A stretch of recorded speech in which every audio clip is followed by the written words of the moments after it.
Sister का नाम सुमन है, गांव पंगतोली है। सिस्टर को शुगर की प्रॉब्लम थी, उसके साथ इन्हें हार्ट की प्रॉब्लम शुरू हो गई, हार्ट में दर्द शुरू हो गई जनवरी 2020 में। उसके बाद मार्च महीने में सिस्टर की बहुत ज़्यादा हालत ख़राब हो गई, तो इन्हें बत्रा हॉस्पिटल में उठाकर ले गए। बहुत ही मुश्किल से, एकदम बेहोश ही हालत में थे, इनको एडमिट करवाया। वहाँ पे एडमिट करवाने के दौरान इनका ट्रीटमेंट हुआ, दवाइयाँ खिलाई गई, लेकिन इन्हें बिल्कुल आराम नहीं आया। लेकिन ट्रीटमेंट इनका चलता रहा, दवाइयाँ इनकी चलती रही। उसके बाद इन्हें कठुआ हॉस्पिटल लेकर आए, वहाँ हार्ट स्पेशलिस्ट को दिखाया। डॉक्टर ने कहा आपको 3 महीने दवाई खानी पड़ेगी। सिस्टर ने कहा ठीक है। 3 महीने खाने की बजाय सिस्टर ने 9 महीने दवाई खाई, लेकिन ज़रा भी आराम नहीं आया, कुछ फ़र्क नहीं पड़ा।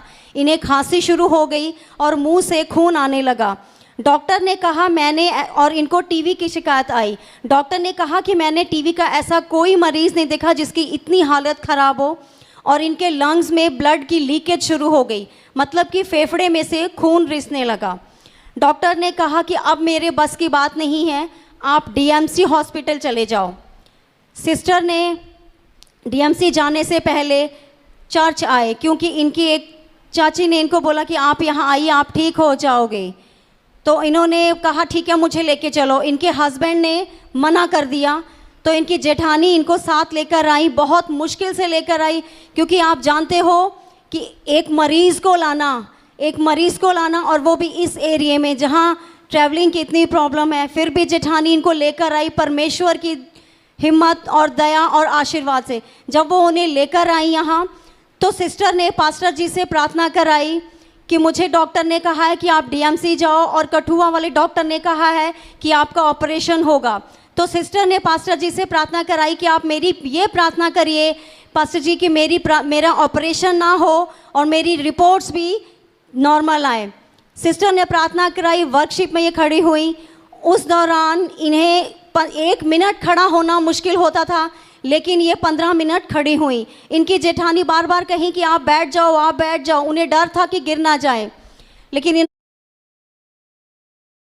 उन्होंने कहा नहीं, मुझे ठीक लग रहा है, मैं खड़ी हो जाऊंगी। तो इससे पहले जब सिस्टर को लगता था, यहाँ आने से पहले उन्हें लगता था कि अब मैं जी नहीं पाऊंगी। अगर सुबह होती थी तो इन्हें लगता था मैंने सुबह देख ली, अब मैं शायद रात नहीं देखूंगी। इन्हें लगता था कि अब मैं जी नहीं पाऊंगी, क्योंकि मौत इनके सामने खड़ी थी। क्योंकि इस दुख और दर्द से जब इंसान गुजरता है तो वो मौत को बहुत करीब से देखता है, लेकिन परमेश्वर के घर आने वालों को परमेश्वर कहीं नहीं जाने देता। वो तो हर इंसान को यही आवाज़ देता है कि हे दुखी और दर्द से भरे सभी मेरे बेटे और बेटियों, आप एक बार मेरे घर आओ तो सही। सिस्टर ने वही किया। जब पास्टर से इनकी लगातार प्रार्थनाएं शुरू हुई, उसके बाद ये डीएमसी गए। डीएमसी जब इन्होंने टेस्ट करवाए तो डॉक्टर ने कहा कि आपका ऑपरेशन नहीं होगा। जिस डॉक्टर ने कहा था कि आपका ऑपरेशन होना है, वो ऑपरेशन उन्होंने मना कर दिया और कहा आपकी माइनर सी प्रॉब्लम है जो दवाइयों से ठीक हो जाएगी। सिस्टर दवाइयाँ लेकर घर आ गई। उसके बाद इन्होंने लगातार वीरवार और एतवार एक भी नहीं तोड़ा। बीच बीच में इन्हें मुश्किलें आई। एक बार बारिश शुरू हो गई तो घर वालों ने कहा कि नहीं जाना, बारिश बहुत है।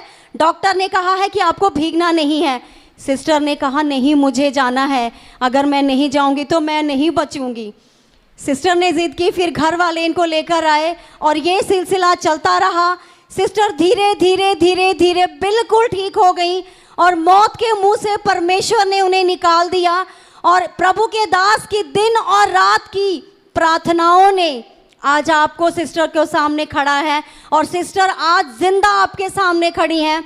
जिन्हें लगता था कि मैं शायद जी नहीं पाऊंगी, लेकिन परमेश्वर ने इन्हें नई जिंदगी दी है, नया जीवन दिया है, और आज सिस्टर आपके सामने खड़ी हैं, जिंदा खड़ी हैं। हालेलुया, हालेलुया, परमेश्वर की तारीफ जोर से, जिसने ये चमत्कार किया कि आज सिस्टर आपके सामने जिंदा खड़ी है और आप सबको चिल्ला चिल्ला कर कहती हैं कि मैं जिंदा हूँ परमेश्वर की दया से और अपने प्रभु के दास के, जिन्होंने मेरे लिए दिन रात प्रार्थना करें। नहीं तो मैं तो हिम्मत छोड़ चुकी थी, लेकिन मेरे परमेश्वर ने मुझे यहाँ लाकर आज जिंदा खड़ा किया है आपके सामने।